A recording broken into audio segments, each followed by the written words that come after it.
Hello folks. So in today's video, we're going to see how to use Travis CI/CD for your project. And in case like this is the case where your project is hosted in GitLab, source code hosting. So I'm doing this video because I had this use case where I wanted to use Travis CI/CD with my GitLab repository, and I realized that no one on YouTube created a video for that, or my search results are just too bad. So yep, let's get started. So if you, I'm sure you've already heard of Travis CI, but I just wanted to say that. So Travis CI, continuous integration and continuous delivery, is really cool. So they support open source a lot, and it's pretty famous. And if you're hearing about it the first time, then you just need to know that they're really good. Um, the service itself is not the platform, or the service itself is not open source, but they support open source by providing free CI/CD service for open source projects. And there are two versions to Travis CI. So one is the travisci.com, and the other is travisci.org. The travisci.org was initially created for open source separately. TravisCI.com was initially only for paid or enterprise, but now it supports both open source and private repositories and for enterprise and everything.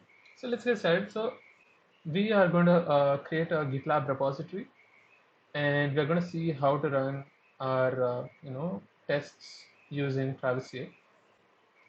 My use case for Travis CI was this. I chose Travis CI because it has support for Mac OS. Usually, if you use GitLab, you know, uh, if you use GitLab, you would actually be using GitLab continuous integration and continuous delivery. GitLab has its own CI/CD if you have not heard of it.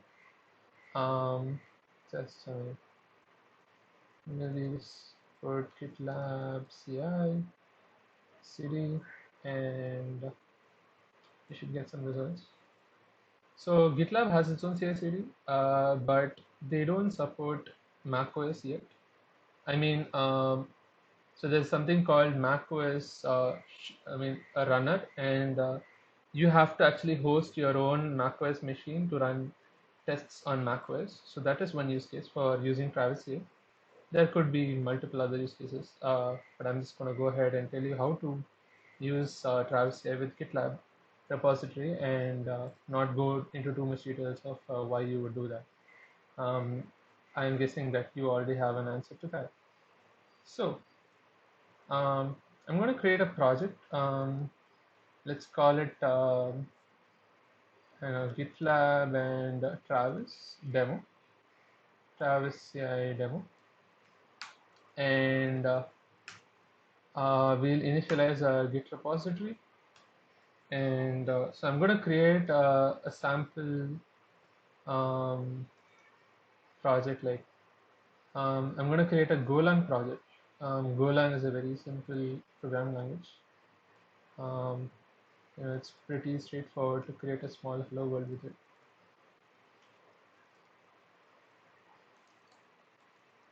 And you can say print ln and say hello world. That's it. So you can say go run, and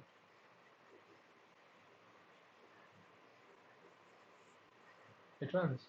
You can also do go build, and there will be a thing like this. So, and you can also run tests. I don't have any tests, but yeah. So that's the repository that I'm going to create. Let me just ignore the binary files that get created for the build. Okay. So let's bootstrap the project, and let's create a new GitLab repository. So this is under my username. So I'm just going to call it GitLab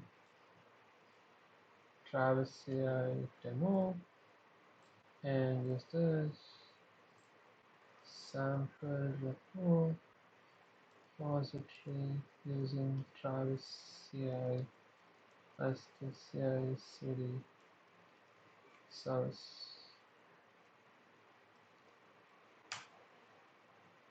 Okay,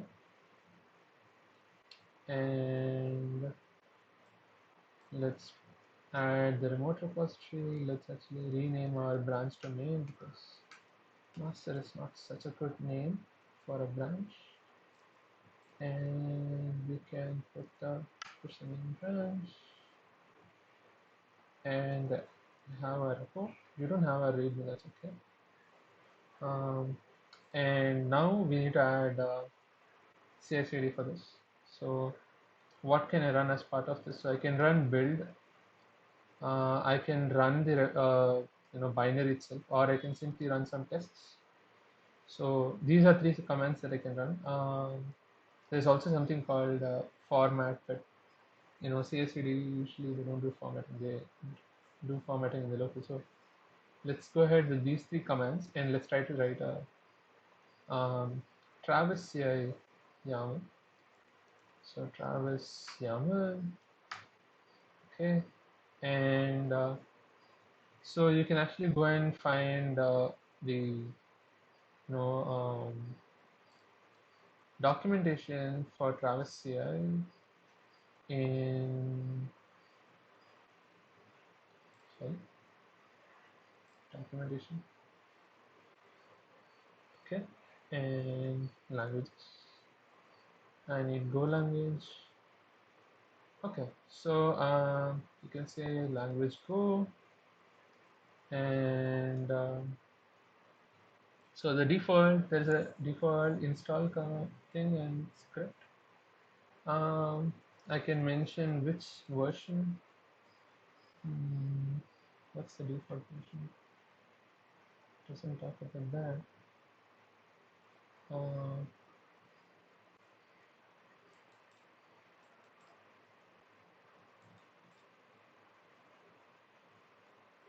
Okay. Okay, that's a lot of information. I think I can just go ahead and use this, and I can also confirm that this is the right thing by going to a configuration reference, which is present as part of config validation. Okay. So you can go to config.travisci.com. I'll put it in the description, and you can click explore, and you can check what will be. So this is what will run. You have language. You have your program will run in Linux, of course, by default, and the distribution. So Linux has many distributions. So this is going to be Xenile. It's one of the Ubuntu versions, and we're going to run Go test. So maybe we can actually run more. We can run Go build and run our command and Go test, and that's it. Cool. I think these are three things that we can run, and I'm just going to go ahead and put this on here. So this is to validate your YAML, your configuration YAML, because this is a very specific way of writing the YAML. If you make any mistakes over here, Travis here is not going to understand it. So if I just remove the C over here, understood. Probably if I put la, okay, I don't think it understood. So here it says unknown key blah. So yeah, so you need to be careful that you're not making a mistake. So that, and let's add our Travis CI config, right? Add Travis CI config and push this. Now, Okay, so I'm done with this. So how is my CI going to run? So the thing you have to do is now you have to integrate your Travis CI and GitLab repo. So you can't do this in travisci.org because in travisci.org you sign in with GitHub and you can only connect your GitHub repositories. And we're going to use GitLab, so you don't use travisci.org. Instead, you use travisci.com. You sign in and they show you sign in with GitHub, and there is beta for GitLab and Bitbucket in assembler. So I'm going to go ahead with GitLab, and I've already authorized Travis CI, so you have to do that. And after you're done with this, okay, yeah, cool, nice, turn and close, and that's my dashboard. And I already created some demos and all. So I'm gonna actually add some more repositories for which I need to remember tasks. Okay, so click on the symbol and you should be able to see search all your repositories.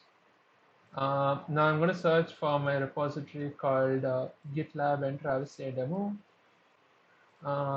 So that's my repo, and you can just click on. So there was some UI glitch, but if you just come to current, it will say you can activate the repository on your profile, or by clicking the button below. So I don't know what this is.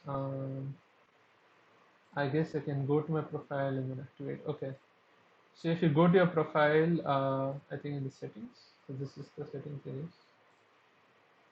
If I go to change log, maybe just a minute, and click here, settings. Okay, yeah, settings is basically account and then repositories. So you can actually sync. So it will sync all the repositories from GitLab. It shows all my private and public repositories, and I can simply access the GitLab Travis CI and I can activate over here, or I can just click activate over here. So I do that and it has been activated. And since I already have a Travis CI config, so what Travis does is it reads the this YAML file from my repository and understands the commands it has to run. Let me refresh this page and see if it has detected any configuration, or I'll have to trigger a build. So, so it hasn't actually, it hasn't automatically detected the file or the repository at all. So I'm just going to trigger a build myself. So you can click over here, more options, and trigger a build. You can put a commit message if you want so that the build shows that, or any custom config YAML like this. I'm just going to go ahead and click this. So this is also a beta feature. Cool. So now Travis CI is running the build. You should probably just reload the page. There are some UI issues. It's not showing the current build. I don't know why. Should ideally show it here, but yeah, okay, now it's showing. Or you can just go to build history and see this. Click on this. So this is the first build. You can also click this and see a link. So this is the link to your build. Um, and you can also see the configuration that it's running on. So this is from your YAML file, Travis CI, that you put here. And it understood it as this, it passed it and created a JSON out of it. Okay, cool. So there is Zenile and all that. So this is what you see on the config explorer, and it's running on default on Linux. And you can see the log for the jobs that it has run. So as you can see, there is build, there is our command, and there's hello world, and there's the test. Before running the build, it does a lot of stuff, like before running our commands. So it gives you some information on where it is running, host name, instances, stuff like that. some information about the system itself, the language, the distribution, operating system. So it's a Ubuntu version, right? Xenile and all that. And it's running in Docker apparently, or I don't know, but it does have Docker at least. Surely has Docker with client and server and a lot of other stuff. And it also shows you which Golang version is running over here before running the command, like Golang commands that we have typed here. And it also shows the environment variables. So Travis AI has a really good user interface and developer experience to help you understand what commands you have given it, and to also help you understand where these commands are being run, and provide some useful information about the whole build itself. So that's something I really like about Travis, and many build systems do this, but probably in parts sometimes. So I don't think any build system does this part where they say what is the Golang version that is being used, or like what is the language version or tech stack version, right? So they don't usually do that. So I think that's really cool. So that was Travis CI, and usually what people expect from their continuous integration, continuous delivery is the fact that they want this to be seen in their repository and not by coming here and then checking it out. So usually they put a badge on their repository to see the build passing. Um, you can actually get the badge, I believe. Um, let's see. It is push. Okay, I'm not sure how to get that badge. Probably can check it out. But another way to actually also find out how your project is doing just from the project instead of coming to travisci.com is just reload this page. So we are on GitLab Travisci demo. And once you reload, you can actually see near your commit this tick mark. So this is based on GitLab CI/CD interface. So GitLab has its own interface for pipelines. So Travis CI is actually utilizing that API to actually show you a link to Travis CI build. So if you click on this, you can actually go and see your build output on Travis, and you can also see the status over here. It's a stick mark, and if you go to your comments, you can also see it over here. So the tick mark there. So this is really cool. And apart from this, you can also run your pipeline for merge requests, or how they call it, pull requests in GitHub. So you can see how there are some nice icons over here. So this is clearly Travis. So now let's create a merge request for my own. So I'm going to create a bug over here, like some syntax error. I'm going to say blah, and not in my main branch, but in a separate branch. I've already been creating the PRs like this one. So now we have a merge request, and the merge request pipeline is going to run now. So it says merge when pipeline succeeds. So the pipeline link is shown here, and you can also click here. It says pending status, so it says Travis CI build status. So you can go and click on it, and you can see that it's running. And so Travis also shows you how much time it has been running, and like compare. So you can view a diff on GitLab. Okay. So this was the diff between the two things, and view the commit, and it has failed. So Travis here also tries to run your commands sometimes, like has an automatic retry. I think you can configure this, but I haven't done anything special, so it's an automatic thing. So it runs it and finds that there's a syntax error, and then it tries again the second time, and then finds an error again, and then third time, and then finally it says, bye bye, you're done. And so it's a red, and you can see this red over here. And you can also see this red over here. And Travis also comments on behalf. I mean, like it comments with my account, but I didn't comment. Okay, so Travis here commented, but with my account. That's why it puts Travis, so that it says it's from Travis. So I'm not sure if you can put a bot account and then make Travis use the bot account instead of mine. So it says, your build failed, no time to be sad, and like second fix and try again. So there's a link here. I think this is good because if you don't have a link here, you'll have to click here and then like click one more link and then go to Travis, where this is like a direct link. The other good part is like you can see that the pipeline failed, and you can see it's right over here also. So even for your pull request, you can use it. So it's pretty cool. And like I'm gonna close this out because it's a bug. Yep. So that's the kind of experience that you get when you use Travis CI with GitLab CI/CD. Sorry, GitLab repository. It's similar to GitLab CI/CD because like you get all these features over here.